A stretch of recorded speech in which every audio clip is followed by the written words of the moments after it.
The Galactic Combat Regulation Council had always prided itself on being the pinnacle of civilized warfare, which, when you think about it, is rather like being the most polite cannibal at dinner. For 3,000 years they had maintained the delicate art of turning mass slaughter into something resembling a particularly violent chess match, complete with rules, regulations, and enough bureaucratic red tape to strangle a Nexarian battle squid. Their headquarters orbited the neutral world of Pristine Prime, a planet so obsessively clean that even the microbes filed environmental impact reports before reproducing. The council chamber itself was a masterpiece of architectural pomposity, crystalline spires that reached toward the heavens as if hoping to escape the tedium below, and walls that hummed with the soft blue glow of harmonious energy, which was really just expensive mood lighting, designed to make everyone feel spiritually superior while discussing the finer points of acceptable genocide. Today, however, the usual atmosphere of smug self-congratulation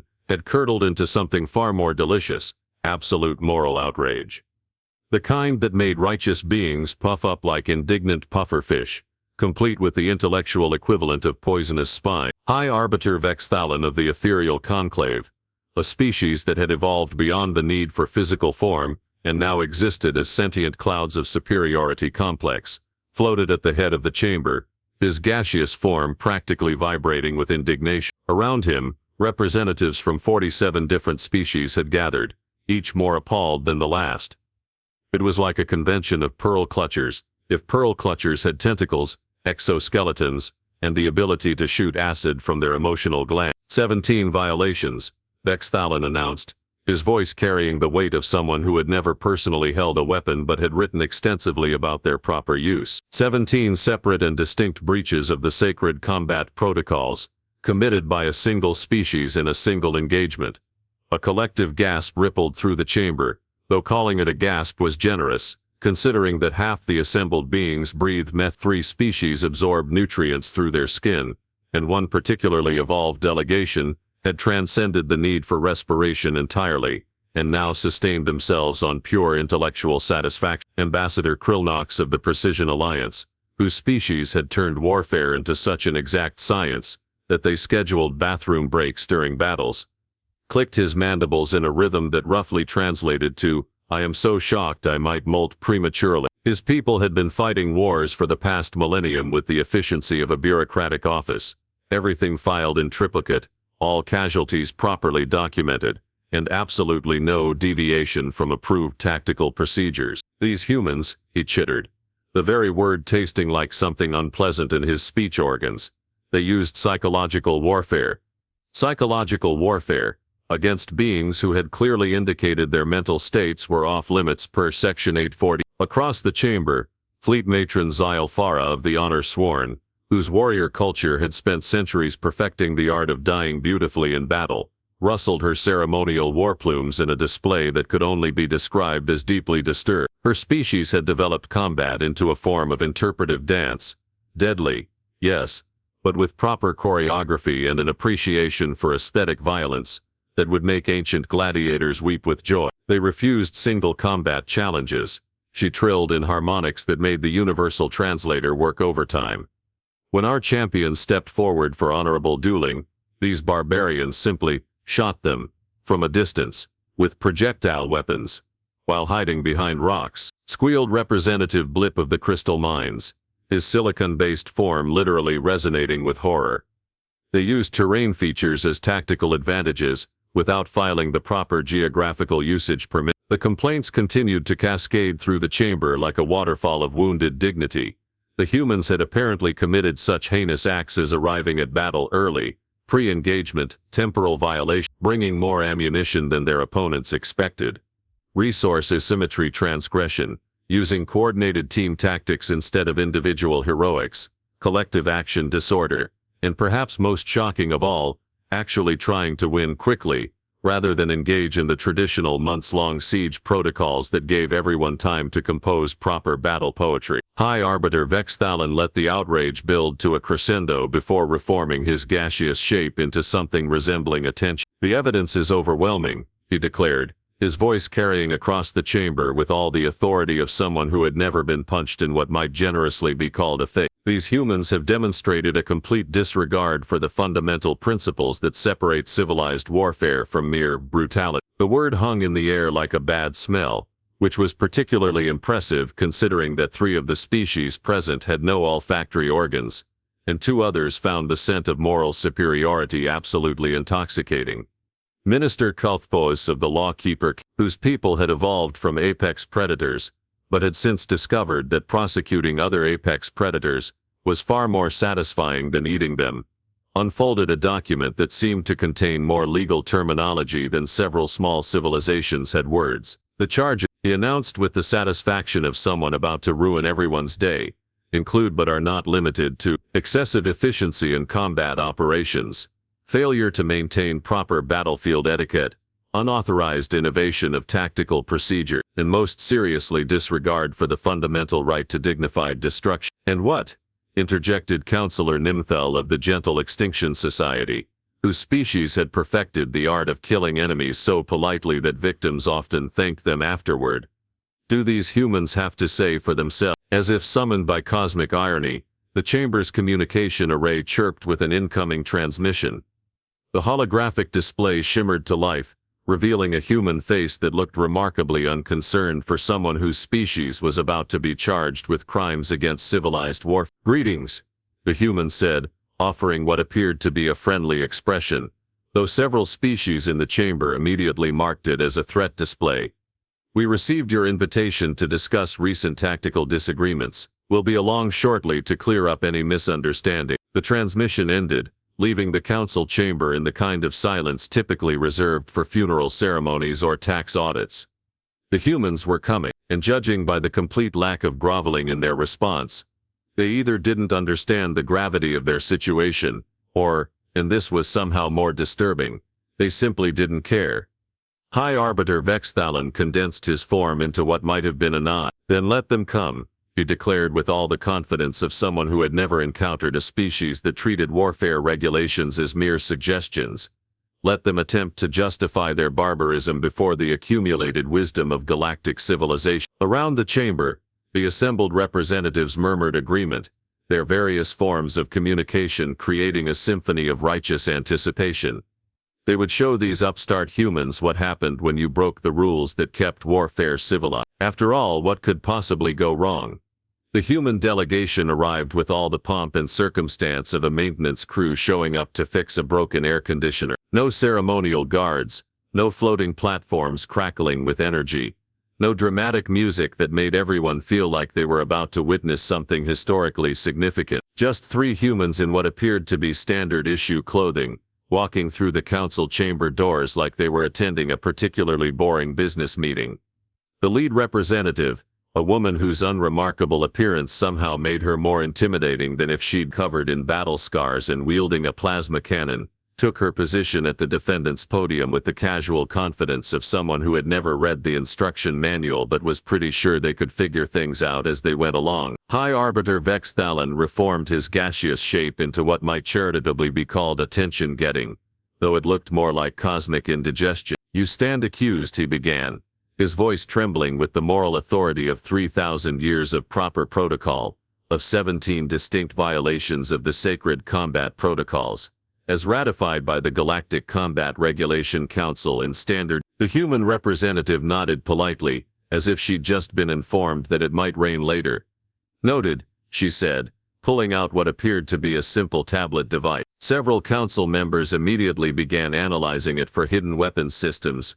After all, humans had already demonstrated a disturbing tendency to turn everyday objects into implements of destruction. Minister Kethvos of the Lawkeeper caste stood, unfolding his prosecution materials with the theatrical flair of someone who had practiced this moment in front of a mirror.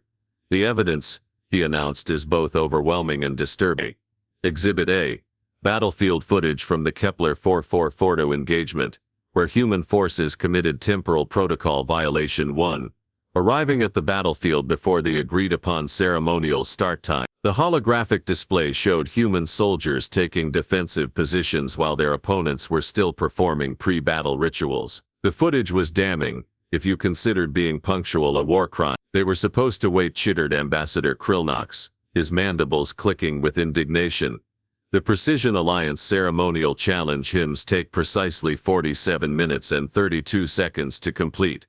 It's been the same for centuries. The human representative made a note on her tablet. Interesting, she said, as if learning about an unusual local custom. Please continue. That'sWhy, encouraged by what he mistook for contrition, pulled up the next exhibit. Violation 2, improper use of terrain feature. The defendants utilized natural rock formations, vegetation and elevation changes to gain tactical advantages without filing the proper environmental impact and geological usage permits. They hid behind rocks, added Fleet Matron Zala Farah, her war plumes rustling with disgust. Like cowards, where was the honor, where was the nobility of meeting your enemy face to face in glorious combat? We did meet face to face, the human representative replied mildly. Through rifle scopes, very clearly, actually. Excellent visibility. A shocked silence fell over the chamber, the kind usually reserved for someone who had just announced their intention to eat their own offspring. The humans were not showing proper shame. They weren't even showing improper shame. They were showing no shame at all. Undeterred, That'sWhy pressed on. Violation 3, excessive coordination. Human forces demonstrated what can only be described as unnaturally high levels of tactical cooperation, including, and I quote from the field reports, acting like they actually wanted to win. The evidence showed human squads moving in perfect synchronization, covering each other's advances, sharing ammunition, and most disturbing of all, communicating constantly throughout the engagement. It was warfare conducted with the efficiency of a well-oiled machine, which went against everything civilized combat stood for. They talked to each other, gasped Representative Blip, his crystalline form practically resonating with horror. During battle, without filing communication protocol. Violation 4, continued That'sWhy, his voice rising with prosecutorial fervor. Psychological warfare. The defendants engaged in deliberate intimidation tactics, including, but not limited to, maintaining calm under fire, demonstrating obvious competence, and most heinously, smiling while shooting. This last accusation sent a wave of revulsion through the chamber. Several species began their equivalent of prayers for the dead, while others started what appeared to be purification rituals, to cleanse themselves of the moral contamination they'd just witnessed. The footage showed a human soldier grinning, as he eliminated 3 enemy positions in rapid succession. The smile wasn't cruel or sadistic, which somehow made it worse. It was the expression of someone enjoying their work, and that was apparently more terrifying than any war cry or battle rage. And finally, That'sWhy declared, his voice cracking with emotion. Violations 5 through 17. Complete and utter disregard for the fundamental principles that separate civilized beings from mere animals. Attacking from unexpected directions. Using weapons designed for efficiency rather than beauty. Refusing to engage in honorable single combat. Bringing insufficient poetry to the battlefield. Failing to announce their intentions before tactical maneuvers. Using actual camouflage instead of ceremonial war paint. Coordinating attacks without proper dramatic timing, employing suppressing fire during enemy speeches, advancing when enemies were reloading, instead of waiting politely, ignoring challenges to ritual combat, maintaining radio silence during stealth operations, using multiple attack vectors simultaneously, and perhaps most shocking of all, ending the battle quickly instead of allowing it to develop into the traditional month-long siege that gives everyone time to write proper war memoirs. By the time he finished, several council members were openly weeping, or performing their species equivalent, which in some cases involved changing colors rapidly, or emitting high-pitched keening sound. The accumulated weight of human tactical blasphemy had left the chamber feeling like a cosmic crime scene. High Arbiter Vexthalan condensed his form into a shape that suggested barely controlled outrage. Well, he demanded, what do you have to say for yourself? How do you answer these charges? The human representative looked up from her tablet, where she had been taking notes throughout the entire presentation. Her expression hadn't changed once. No shame, no fear, no recognition of the gravity of her species' crimes against civilized warfare. Instead, she smiled. It was the same expression that had so horrified the council in the battlefield footage. Calm, confident, and completely unrepentant. The kind of smile that suggested she knew something they didn't, and was looking forward to sharing it. "Well," she said, her voice carrying easily through the stunned silence of the chamber, "that's certainly an interesting perspective on recent events." The pause that followed could have been used to perform surgery on. It was so precise and cutting. Every being in the chamber leaned forward, waiting for the apology, the plea for mercy, the desperate attempt at justification that would restore their understanding of how the universe was supposed to work. What they got instead was something that would haunt their perfectly ordered nightmares for years to come. "That's why we created our own," the human representative said, her words dropping into the chamber's silence, like depth charges in a philosophical ocean.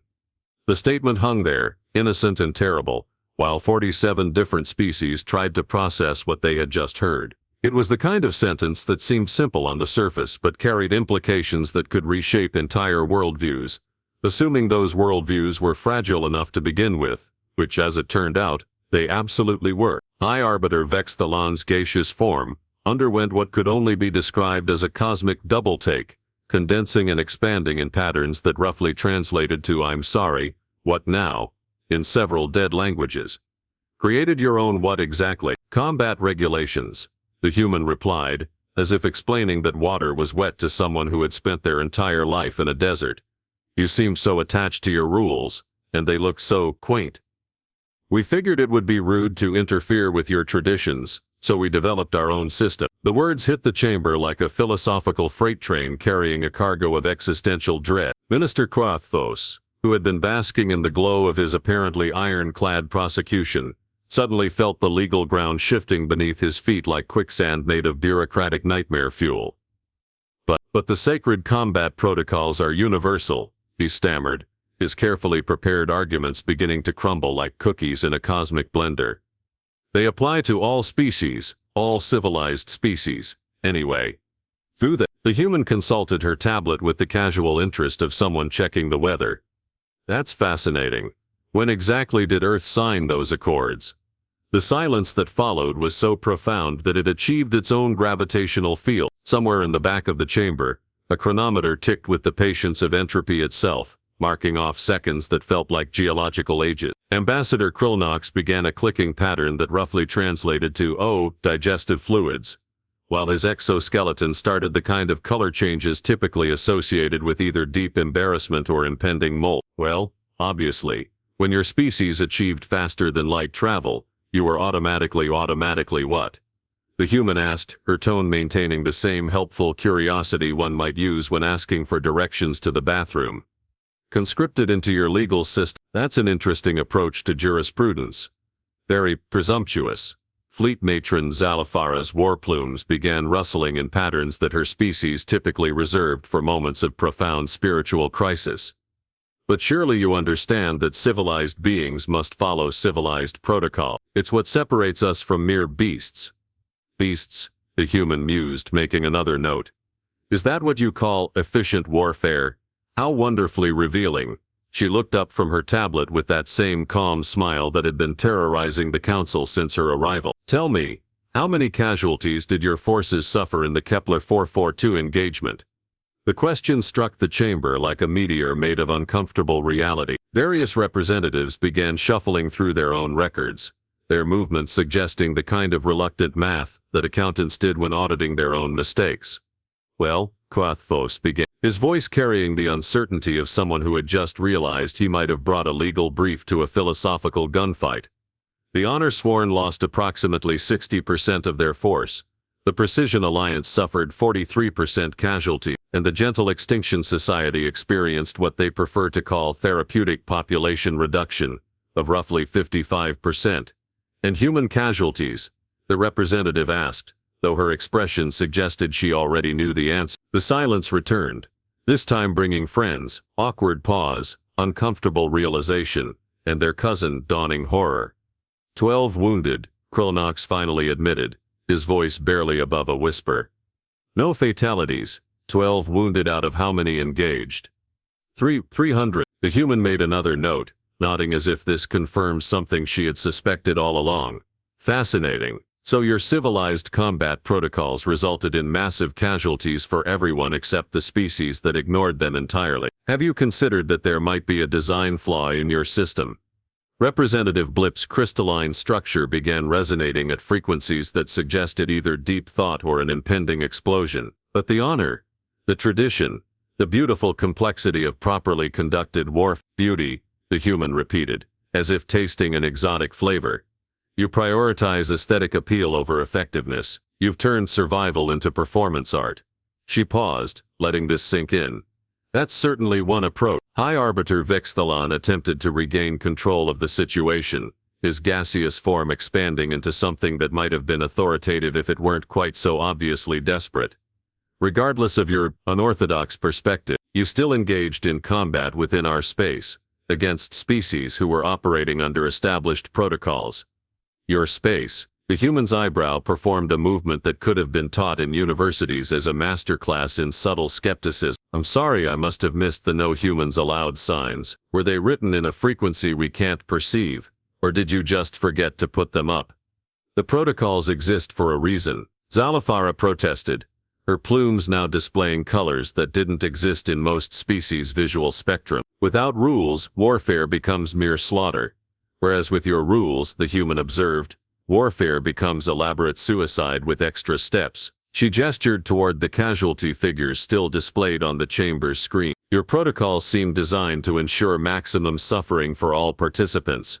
That's not civilization. That's ritualized self-destruction with a bureaucratic wrapper. The accusation hit the chamber like a philosophical bomb wrapped in uncomfortable truth. Council members began exchanging glances that suggested the kind of dawning realization typically associated with finding out that your life's work had been built on a foundation of cosmic stupidity. Our system, the human continued, apparently unaware that she was systematically demolishing 3 millennia of carefully constructed military philosophy, operates on a different principle. We call it winning. You might have heard of it. It's when you accomplish your objectives with minimal cost to yourself and maximum efficiency. Novel concept, I know. Minister Kethos made one last desperate attempt to salvage his prosecution. But surely you understand that there must be rules, structure, some form of, oh, we have rules. The human interrupted, her smile taking on an edge that made several species begin evacuation protocols for their home systems. Lots of them. Would you like to hear our primary combat regulation? The chamber held its collective breath, waiting for whatever fresh hell these humans were about to unleash upon their carefully ordered universe. Don't lose. The simplicity of it was devastating. 2 words that somehow managed to make thousands of years of complex military protocol sound like the elaborate mental gymnastics of beings who had confused means with ends so thoroughly that they had forgotten what they were supposed to be accomplishing. That's it? Gasped Representative Blip. That's it, the human confirmed. Everything else is just commentary. And speaking of commentary, I noticed that several of your member species have been taking notes throughout this conversation. Are you perhaps interested in discussing alternative approaches to military efficiency? The question hung in the air like an offer that everyone wanted to accept but no one dared acknowledge. Around the chamber, representatives who had spent the last hour denouncing human barbarism were suddenly looking very thoughtful indeed. After all, it was hard to argue with results, especially when those results involved coming home alive. The aftermath of philosophical devastation is always an interesting thing to witness, particularly when it occurs in a chamber full of beings who had spent millennia convincing themselves that inefficiency was a virtue. The Galactic Combat Regulation Council, faced with the uncomfortable reality that their entire system might be cosmically stupid, began exhibiting the kind of cognitive dissonance typically reserved for politicians caught telling the truth. High Arbiter Vexthalon attempted to regain some semblance of authority, his gaseous form cycling through colors that didn't translate well but roughly conveyed existential crisis in 17 different wavelengths. This is unacceptable, he declared, though his voice carried all the conviction of someone trying to argue with mathematics. You cannot simply ignore established galactic law, can't we? The human representative asked, consulting her tablet with the same casual interest one might show when reading a grocery list. That's fascinating. What exactly is going to stop us? The question hit the chamber like a cold splash of reality mixed with uncomfortable truth. Various council members began performing their species equivalent of nervous fidgeting, a symphony of clicking, chirping, color changing, and what appeared to be ritualistic anxiety molting. The consequence, Keththos sputtered, though he seemed increasingly unclear about what those consequences might actually be. The sanctions, the diplomatic repercussions, the summarily worded letters. Yes, the human nodded sagely. Strongly worded letter. We've heard those are quite effective against species that actually care about your approval. She paused, letting this sink in. Spoiler alert, we don't. Ambassador Krillnox began a clicking pattern that roughly translated to, but surely you must want to be part of the galactic community, though it came out sounding more like please validate our entire worldview because we're having a collective breakdown. Oh, we're perfectly happy to trade, share technology, engage in cultural exchange, the human replied cheerfully. We just don't feel the need to commit elaborate suicide to prove how civilized we are. Call it a quirk. Fleet matron Zalafara, who had spent the last hour watching her life's work crumble like a poorly constructed sand castle in a philosophical hurricane, attempted one final desperate gambit. But without proper combat protocols, how do you maintain honor, glory, the noble traditions that give warfare meaning? The human smile took on a quality that several species would later describe in their nightmares as aggressively helpful. We maintain those things by winning quickly, efficiently, and with minimal casualties on our side.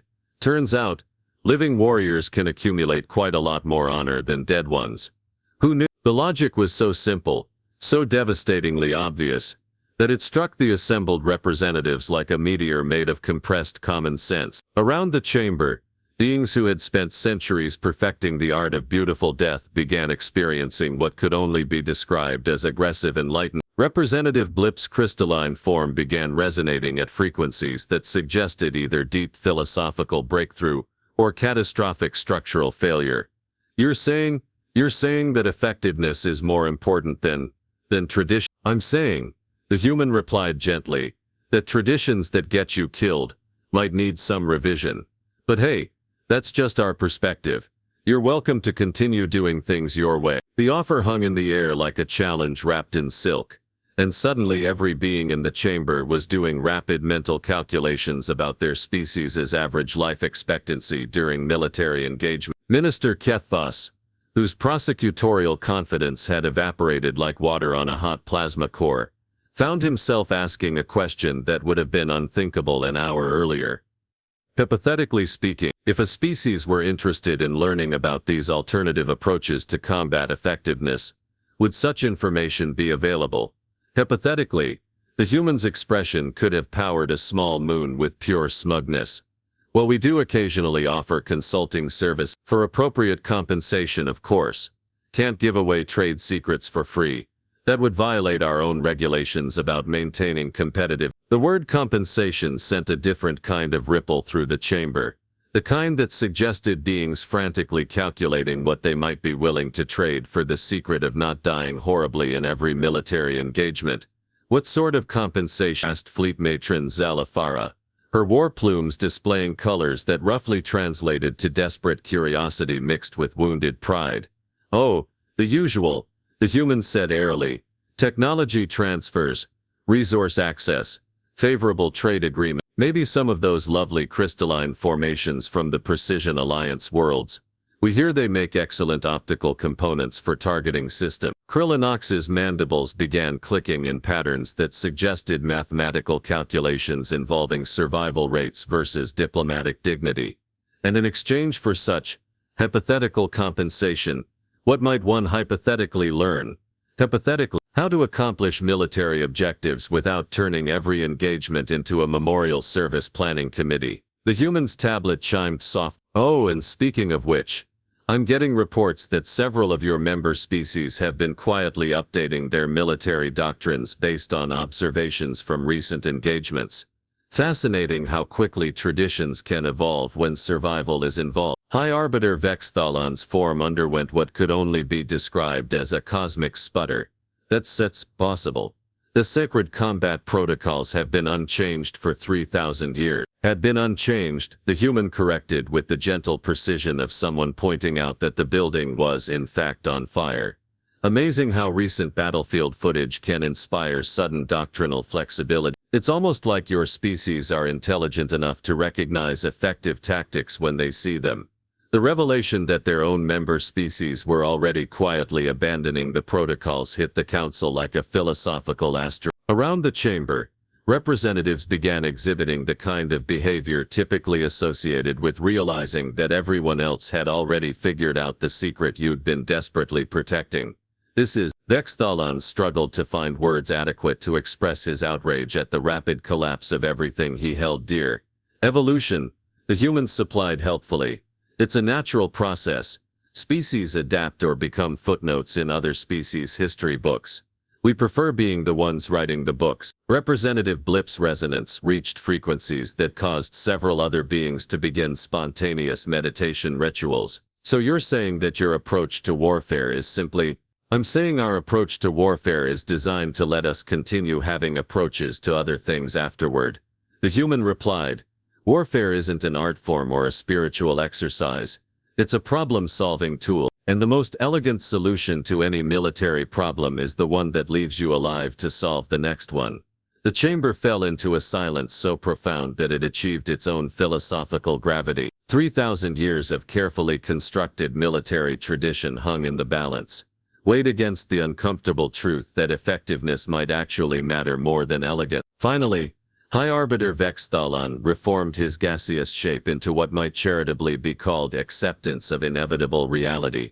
The charges, he said slowly, appear to be based on a misunderstanding of applicable legal framework. How diplomatic of you, the human smiled, making one final note on her tablet. Don't worry. We won't tell anyone you admitted your entire legal system was built on assumptions you never bothered to verify. That would be terribly embarrassing. As the human delegation prepared to leave, the chamber buzzed with the kind of urgent whispered conversations typically associated with rapid institutional change. The age of beautiful, inefficient warfare was ending, not with noble sacrifice or ceremonial dignity, but with the quiet recognition that surviving to fight another day might actually be preferable to dying photogenically on the first one. The humans had done something far worse than break the rules. They had proven the rules were broken to begin with, and in the grand tradition of cosmic irony, the species that had been accused of barbarism were now being courted as teachers by the very civilizations that had condemned them. After all, it turned out that the most civilized thing of all might just be coming home alive to enjoy civilization. Who would have thought?